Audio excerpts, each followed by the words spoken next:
হয়রানি, ট্রাফিকের হয়রানি, বেকার বিল কমাতে হবে, বেকার বিল কমাতে হবে। সম্মানিত সিলেটবাসী, ব্যাটারি চালিত রিক্সা মালিক শ্রমিক ঐক্য পরিষদের ডাকে আজকে 3 দফা দাবিতে, বেকার বিল কমাবার দাবিতে, পুলিশের হয়রানির বন্ধের দাবিতে আজকে এই র্যালির পূর্ববর্তী মহানগর ব্যাটারি চালিত রিক্সা মালিক শ্রমিক ঐক্য পরিষদের ডাকে আজকে জুলাই মাসের 15 তারিখ এই দিনে ব্যাটারি চালিত রিক্সা শ্রমিকরা ঢাকায় 6 জন মানুষ সেদিন নিহত হয়েছিল। এই জুলাই মাসে রিক্সা ধরা বন্ধ রাখতে হবে।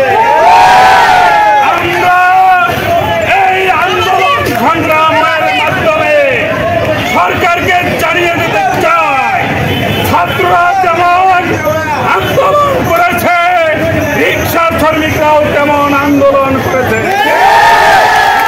শ্রমিকরা জীবন দিয়েছে, শ্রমিকরা জীবন দিয়ে এই সরকারের পতন ঘটিয়েছিল। আমরা স্বাধীনভাবে রিক্সা চালাতে পারবো না। আমি সিলেট মেট্রোপলিটন পুলিশ কমিশনারকে অবগত করতে চাই, আপনার পেটুয়া বাহিনী বিভিন্ন সময় আমাদের ব্যাটারি খুলে নেয়, ঘর খুলে নেয়, এইগুলা বন্ধ করতে হবে। অতি বিলম্বে বেকার বিল কমাতে হবে। বাংলাদেশের কোন সংবিধানে ব্যাটারি চালিত রিক্সার জরিমানা 3000 টাকা হতে পারে না।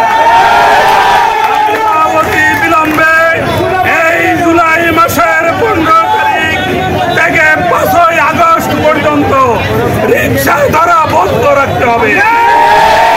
আমরা আপনাদেরকে সম্মান করি বলে মনে করবেন না রিক্সা শ্রমিকরা দুর্বল। আমরা আরো চালিয়ে যেতে চাই। অবিলম্বে কমিয়ে দিয়ে শ্রমিকদের অধিকার মেনে নেবেন। আজকে আমার বক্তব্য এখানেই শেষ করছি। আসসালামু আলাইকুম।